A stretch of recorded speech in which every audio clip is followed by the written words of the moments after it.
The Ag Tribes Report is brought to you by Legacy Interviews, a video service that captures people as they really are, so the future knows who they really were. This Mother's Day, honor your parents with the opportunity to tell their stories and share the wisdom they've learned along the way. Welcome to the Ag Tribes Report, a breakdown of the top stories affecting the culture of agriculture, with your host, Vance Crowe. The report begins in 3, 2, 1. Let's begin. Welcome to the Ag Tribes Report. I'm your host, Vance Crowe. Each week, I bring on a co-host to represent the perspectives of one of the many ag tribes that represents U.S. and Canadian agriculture. This week, we have none other than JR Burdick, a raw milk farmer that champions local food sovereignty, traditional values, all while challenging big ag. He advocates for sound money, secure borders, and has an exceptional X feed that every morning he hops in while he's in his dairy parlor and makes some observations about the world. And I tune in every morning as I'm making breakfast for my girls. So it is a great pleasure for me to welcome you onto the show, JR. Hey, thanks, Vance. It's great to be with you. So what have you been paying attention to lately? Oh, financial markets, crazy things that are going on with the food industry, and just personal sovereignty and personal freedom issues. There's a lot of things going on with that. Man, I got to tell you that I'm a guy that produces a lot. I go out and give talks, but the amount of new ideas that you are regularly grappling with, you'll even start it off and I'll be like, oh, I know where JR's going with this. Every single time it's new. I think you really have found a great platform that leverages however it is that your mind works. Well, I enjoy X because it gives you an opportunity to throw out some ideas, and it exposes you to a lot of ideas that you wouldn't have been exposed in your typical groups and gatherings that you go to. So you get exposed to those things, and then your mind just takes off. And I like to just think, and I just like to think that I don't know everything, and I want to explore more. I want to hear what other people's opinions are. And if I don't agree with them, I want to know why I don't agree with them. I don't want to just knee-jerk react and say, yeah, I don't like that. But a lot of good things there. So I enjoy X for that reason. Well, this week, what we are going to talk about is how Bayer may stop glyphosate production due to all these lawsuit payouts that's going to threaten U.S. farmers who are quite reliant on Roundup. We're also going to talk about Trump's tariffs, which are aiming to isolate China. They are pressuring over 70 nations to block Chinese goods. And the beverage industry took a swipe at Ag Secretary Rollins this week. And we're going to finish up with this story on UK's cheese, that there are certain farmers over there that are threatening to stop exports to the U.S. markets because of tariffs. We're going to do all that. We're going to do the Bitcoin land price report, and we're going to hear JR's take on the Peter Thiel paradox and hear about his worthy adversary, all in just 30 minutes. So let's get started. Bayer chief executive says it's the end of the road for Roundup. We're talking months, not years. Bayer may halt glyphosate production due to costly lawsuits claiming the herbicide causes cancer. Roundup, generating billions of dollars for Bayer, faces 67,000 pending cases, and they've already been cost more than $10 billion in payouts. While the company's held $16 billion back, that is getting a little low. And so now U.S. farmers who have been reliant on U.S.-made glyphosate by Bayer in the form of Roundup may have only the glyphosate generics to be used, to be accessible, that come from the Chinese. So this is going to be a big deal if Bayer makes good on this promise. JR, what do you think? Is Bayer going to make good on this threat, or is this a way just to get farmers rallied around them? Well, I think it is really just a marketing ploy to kind of push a little bit of fear out there. Hey, if you guys don't start going along with us a little bit and whatnot, then we're going to take this from the marketplace. And I'm really not happy about that. I'm one that I want a lot of tools in my toolbox. I think glyphosate's a wonderful tool when used the way it should be. But I think with the advent of Roundup Ready beans and then Roundup Ready corn, and I think we just overuse that tool, and after a while the tool breaks if it's not used right. And so I'm sad to see where glyphosate has gone and how it has become the lightning rod for everybody to come against and say, this is the thing that's horrible about agriculture, and we get pigeonholed into this position, and I don't think it's fair. But we also have to realize we overuse that tool. It wasn't, I can remember when Roundup Ready beans first came out, and then Roundup Ready corn, and everybody was like, I'm just going to plant corn and plant beans and just spray Roundup forever, and everything will die. Well, what happened? But when you're saying you overused it, are you saying, hey, the consequence of that is it's not as effective as it used to be? Or are you saying we overused it and the lawsuits that are going on right now are a consequence of this causing cancer? Because those are two different things. Well, I would say both things is what I mean, because if we had used it intelligently and selectively, you wouldn't have had the volume of it out there. And, the old saying from the 70s is dilution is the solution to pollution. It's the same idea here. Your maximum exposure level is your maximum exposure level. And if you're all the time reaching the maximum exposure level, well, maybe we should be looking more at using it so that we are at the minimum exposure levels. And that would have helped us in weed resistant areas. That would have helped us in this potentially in these cancer causing things. But I think too, in some cases that the cancer, not every case, but a lot of the cases have been more residential or golf course or those types of uses. And so it's not all just agriculture that needs to be wearing the concern here. Yeah, I mean, I have to say, as a person that worked for Monsanto, I have looked at a lot of evidence of the charges that people make and whether it's safe or not. And I have to say, the resounding amount of evidence that I have seen is that this is safe, but it's very, very difficult to prove that.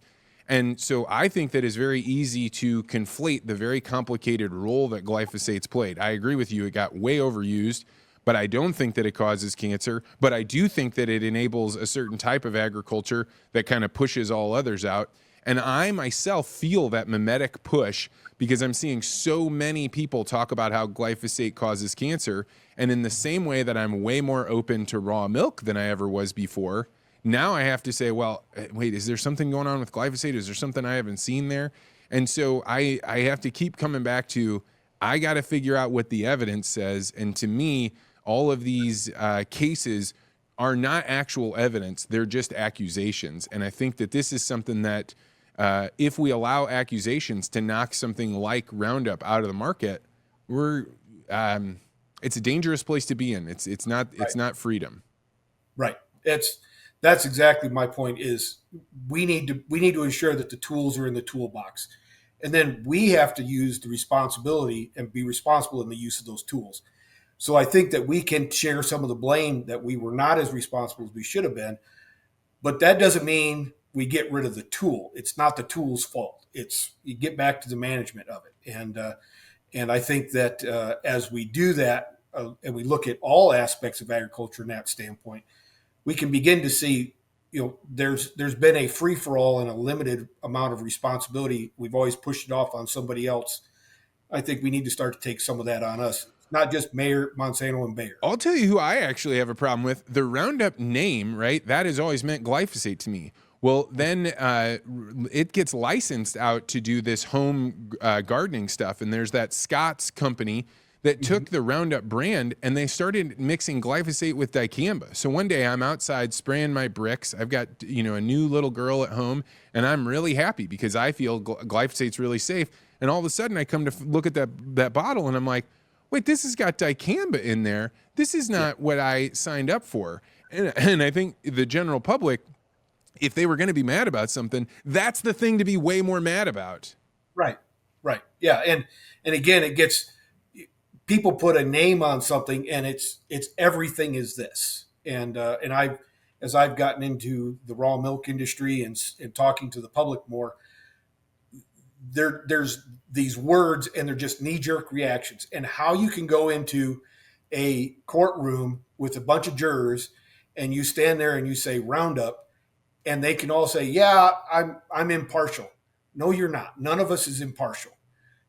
but you have to make at least set your biases apart, and that's really hard to do, especially with cancer, because everybody's been impacted by it. And everybody wants to point the finger at something that could stop it. And Well, we're going to see. It's going to be interesting. I do not know the Bayer people to be those that mince words. So if they're saying it's months, not years, it may be possible that that'll happen. All right, headline number 2, Besant's grand strategy. Use tariff negotiations to isolate China from the rest of the world. From Zero Hedge, the Trump administration, led by Treasury Secretary Scott Bessent, plans to use tariff negotiations to isolate China economically. The strategy involves pressuring over 70 nations to limit transshipments, block Chinese firms, and reject China's cheap goods in exchange for reduced U.S. tariffs.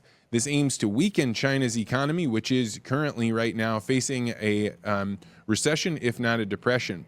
Meanwhile, U.S. farmers fear losing China, their largest export market, due to these retaliatory tariffs and the war that's been building between the two.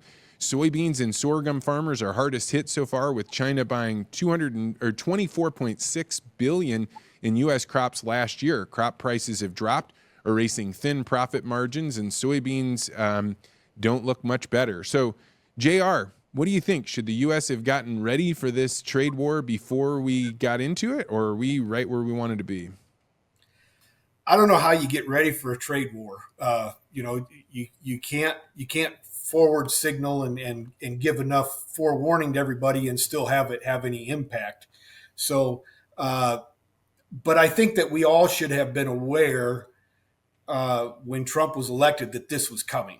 I mean, he said it all the time, and that's one of the things that I find funny is we're not used to a politician who does what he says he's going to do, and here's a guy that not 100%, but in large part he does what he says he's going to do. So we should have all been expecting, hey, there's going to be some kind of a trade tariff, some kind of a trade thing going on here, whether it's trade war or full or something less. Well, I see this as being a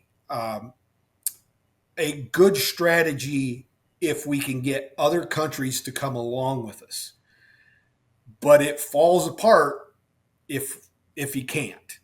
Then we're standing alone. So the proof will be in the pudding here, as they say, and how this really works out in the end. But where does China go? Does China and Brazil's trade partnerships get stronger through this? Does India start to say they're going to come to us, and it breaks up this BRICS nation?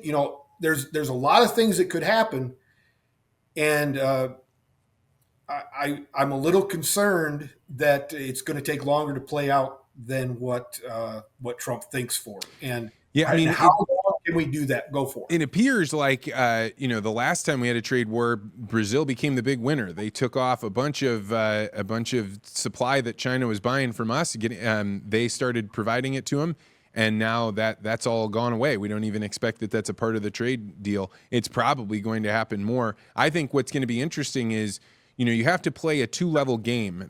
You have to play the domestic game and the international game. And the international game is, how do you get 70 countries to go along with you? And then the internal game is, how do you keep the nation behind you? And one of the big challenges you're going to have is, if you go give farmers a check to keep them in business, so that way the headlines aren't reading, another 200 farms went out of business, went bankrupt. If you start handing out checks to the American farmer, what about the small businessman that's not getting it? Now all of a sudden, something that used to be really popular, support our farmers, you can already see that kind of wearing down, people not happy about those checks going out over the last couple of months. What happens to the internal battle as you're trying to fight the external battle? Yeah. Well, and I'll throw one other caveat in there. We were speaking before about the weather that we've been having and the unusual weather for this spring and the windiness and all these things. And if you read some of the prognosticators, the weathermen, they're talking about the potential for a 2012 type drought scenario this summer. There's that potential. Well, what happens if we have a trade war and nobody wants to buy our products, but we don't grow enough here and our prices are going higher, but farmers are going, we need assistance on both sides?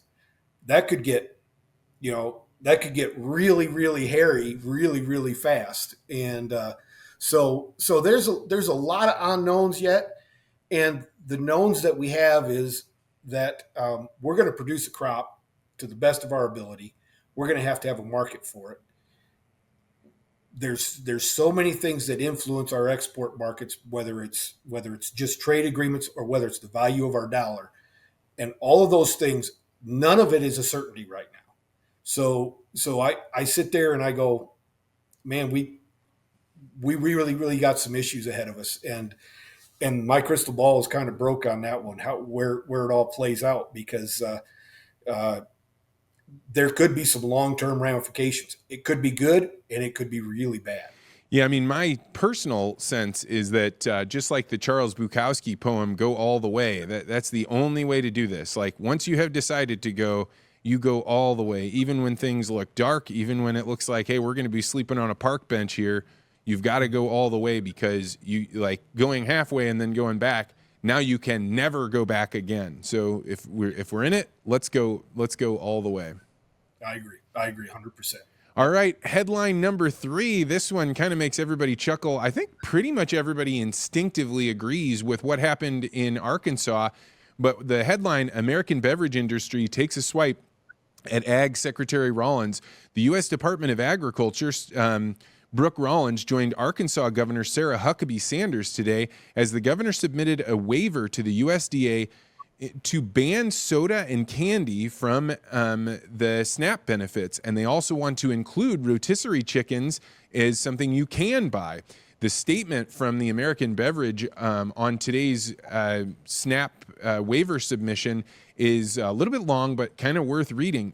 It's disappointing. This is from the American Beverage Association. It's disappointing that Governor Sanders and Secretary Rollins are choosing to be the food police rather than take truly meaningful steps to lift people off SNAP with good-paying jobs. Nearly 80% of families on SNAP work. They don't make enough to make ends meet. Low-income working families were promised a new, better era and not left behind again. Instead, they're being denigrated and treated like second-class citizens. Make no mistake, this waiver won't make 1 ounce of difference on health. Obesity has skyrocketed in the last 2 decades, while beverage calories per serving have dropped by 42%, thanks to our industry's efforts to empower Americans with more choice. In fact, 60% of beverages Americans buy today have 0 sugar due to our innovation. They go on, but they are making the case that these kind of things are un-American. What do you think, JR? Should SNAP benefits be used to buy soda? Well, like everything, I think unusually about something like this. And I wrote a blog to our customers, a little email to our customers about this a couple weeks ago. And basically, my theory is a government that's big enough to control the price of your eggs by bringing them down, and then control what you can drink by saying you can't have money to drink it, is a government that's too big and out of control. So my view is government shouldn't be in charge of either one of them, and you should be able to go buy whatever amount of soda pop you want to buy with your money and leave me out of it. And that takes care of all of the issues, and it takes care of Big Brother telling you whether you can or can't. And it takes care of the U.S. beverage industry getting out there and sugarcoating the fact that, yes, the amount of servings, but who drinks a prescribed amount of the servings out of a pop bottle? You go and you buy an 8-ounce or 12-ounce can of soda, and it's 1 serving, and you buy a 20-ounce bottle of the same thing, and you drink the whole thing, even though it's 3 servings. So, you know, the servings thing to me is just kind of a pointless argument that they're making. But to me, the big issue is a government that can tell you we're going to control the price of eggs, or we're going to control what you can use your money to buy, is a government that's too big, too out of control, and I'm not in favor of either one.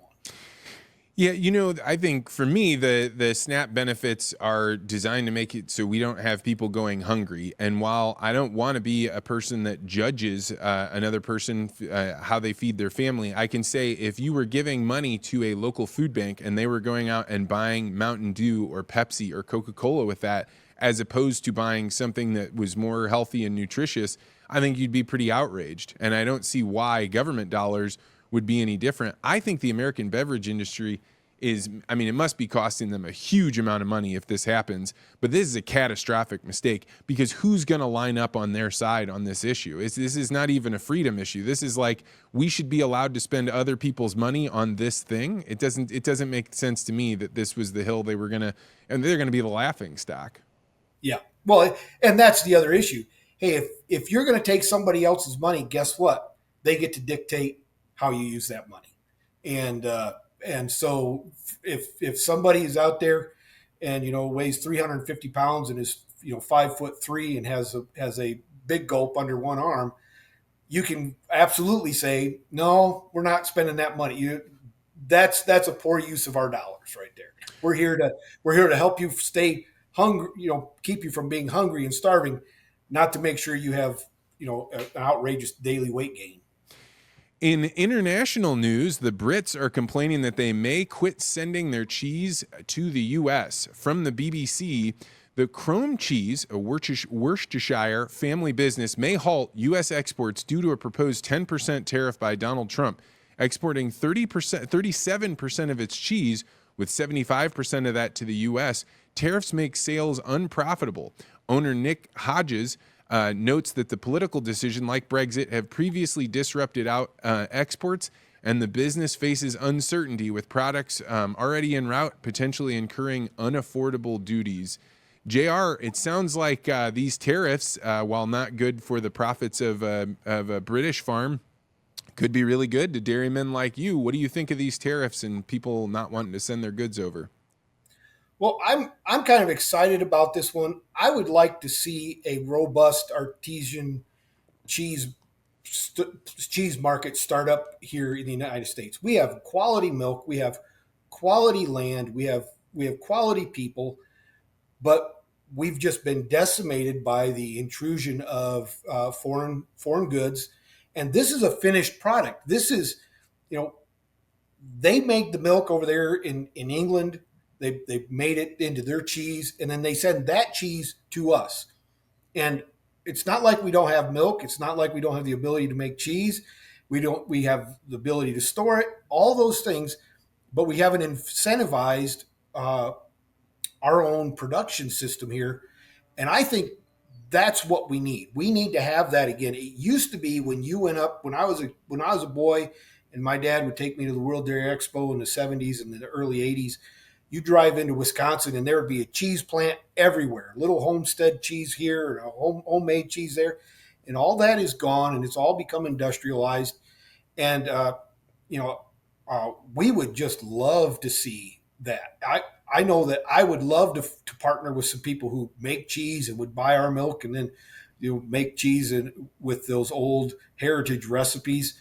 And I think that'd be an exciting thing. But you can't do it and compete with somebody from England who's their farmers are getting more highly subsidized than we are, and then they were getting benefits. The cheesemaker was getting benefits from the government, so they were able to send that here on a subsidized dollar, and therefore able to drive out our production. And I want to see our local and national producers come back here. Yeah, my head is still spinning from last week's interview with Benoit, who was talking all about tariffs. And this cheese conversation is a really good one. It's one that makes it very clear. Would I rather have small artisanal cheeses coming from the UK, or would I rather have a developed market in the United States? I think I would prefer to have a U.S. market. That said, the freedom lover in me doesn't want somebody standing at the dock saying, all right, I'm going to collect some money if you want to sell that here. So I am still really grappling with this, but I think I'm with you on I'd love to find a way to make it so more American dairies can produce their own cheese. We had a Canadian farmer come down to do a legacy interview. They brought 2 of their family cheeses, and it was like an important part of the conversation that they give that to me, that we try it. You see how that creates heritage, and heritage creates meaning, and meaning, is something that makes life worth living. Yeah, gives you purpose. Yeah, and when you look back at the history of dairy farming real quickly, we didn't used to sell milk to the villagers. The farmer harvested the milk and he made a cheese. He made they called it farmer cheese that was easily eaten. maybe a butter, a Gaia spread, or something like that. And while he was a dairyman or a dairy farmer, he was really a cheesemaker because they didn't have a venue to sell fluid milk into. Fluid milk is really a unique invention of the last 150 to 200 years. But before then, that's what you did, and that was your heritage. And so you were a good cheesemaker as well as a good dairy farmer. Man, that's fascinating. And I mean, even every time you find a name of a cheese you've never heard before, it is always worthwhile to go look it up. I remember I looked up double Gloucester because I was like, what is that all about? And it turns out it was so much milk fat in the cheese that you mentioned the families that were farming it couldn't eat it. It was like so expensive, so valuable that they would give it up. And this is a heritage that we would love to see here in the United States. All right, that is going to do it for our news this week. If you have news that you think we should cover, it is always very helpful if you'll send it to me on X at Vance Crowe, or you can send it vance@legacyinterviews.com. All right, now on to the Bitcoin land price report. Last week, Bitcoin was sitting at a cool $79,700, and today we're all the way up at 85,104, which is 6.7% up from last week. And I think this is just the name of the game. While everybody else is getting seasick from watching the stock market go up and down, we Bitcoiners are quite used to this up and down market. The volatility is pretty fun. But JR, tell me a little bit about how much an acre of high quality farm ground in your area costs. It's about $6,000 an acre. And where are you? Lynn County, Missouri. And where is Lynn County, Missouri? North central Missouri. It's 3 counties south of Iowa. Oh, okay. Yeah. So, and that's funny. People, at least I didn't until I moved to Missouri. I mean, there's a lot. I mean, northern Missouri is pretty far north. It's pretty crazy. Yeah. Yeah. So if we were to convert 6,000 per acre, that means 1 acre is worth 0.072 Bitcoin. And 1 Bitcoin would purchase 13.7 acres where you're at. How does that sit with you? Well, I like that. I'm getting on the Bitcoin bandwagon and kind of enjoying learning more about it. Seeing I love the proof of work concept behind it. That's probably the thing that makes it most exciting to me. And so I like seeing land attached to something with real value. And I like these different points to measure it against, because that tells you, hey, there's some indicators, some cross reference here that I can. Is this a value? Is this not a value? And so I'm kind of excited about that. I wish I had gotten into Bitcoin about 15 years ago, but hey, better late than never. 15 years from now, you'll be saying, I wish I got it in. And that's the way. So you had a really good concept this morning when you were talking about the amount, and maybe it was this morning or the other morning before, but like how if you compare your amount of wages that you make to how many hours you work, I think that's worth talking about for a second. I know that was with gold, but gold has many of the same properties as Bitcoin. Right. Well, that was one of the things that my dad just beat into me about the 70s and the 80s was when we went off the gold standard, just really unique things. Some numbers I wrote down. In 1971, average acre of land in Lynn County, Missouri was $236 an acre. Okay. So it took about 5.5 ounces of gold to buy an acre of land then. If you go to today, today's closing gold price was $3,331.98. It's the highest. Well, yesterday was the highest close it had ever been at. It takes 1.8 ounces today. So when you take those and you measure them against each other, you say, is land too cheap or is gold too expensive? And you have to, and those are indicators you can look at. The example I gave the other day in gold was in 1938 actually, was the first year of federal minimum wage. And the first year of the federal minimum wage was 28 cents an hour. And it took you about 125 hours to earn an ounce of gold then. So to show you how much our dollar has deflated and how much they've taken from you, you take today's Missouri minimum wage is $11.75 or $11.50 an hour, something like that. And it's like 284 hours now you have to work. So you have lost, You have to work 55% more to gain the same value of an ounce of gold as somebody did in 1938. That's just stealing from really the wage earner. That's the person who's lost that value. And wages are always got to remember, wages are a value attached to your time and talent. So what they've said is your time and talent is now worth 55% less than it was in 1938. And I just don't see that, because my time with my kids is worth as much as it was now as to the guy it was in 1938. So those are unique things to look at and to measure against, and to see we're at a precipice. We're at a tipping point.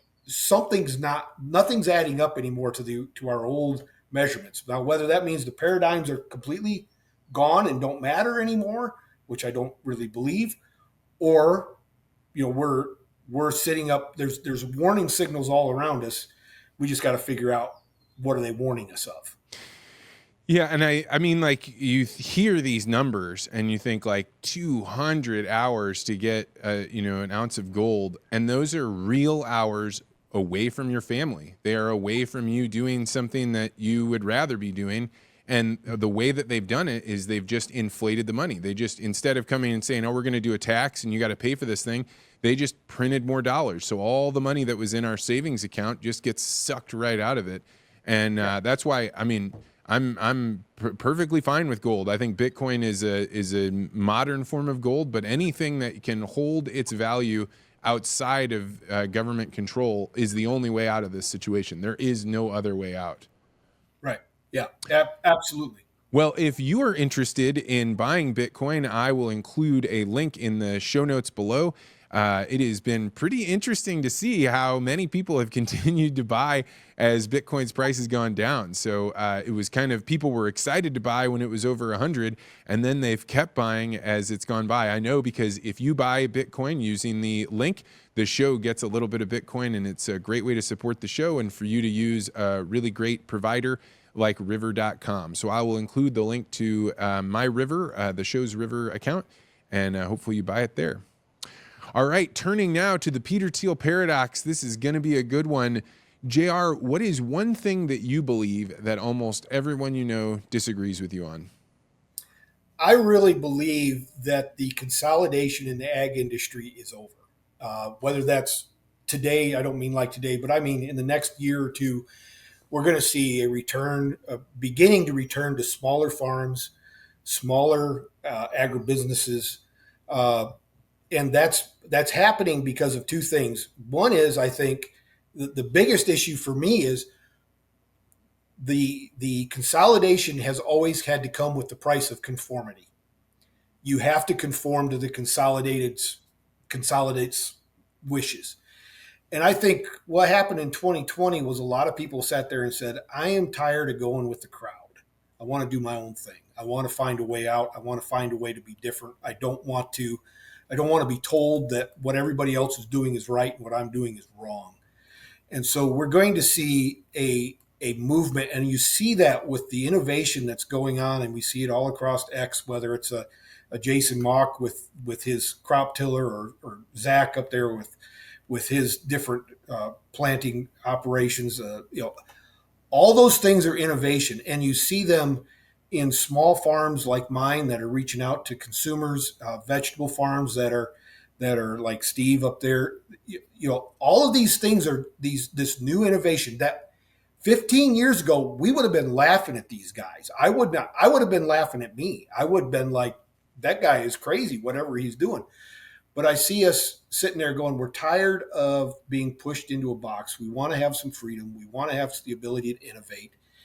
And we're going to get to people who appreciate our skills instead of our skills being dictated and managed, and you're just working for the man, basically, to use the old phrase.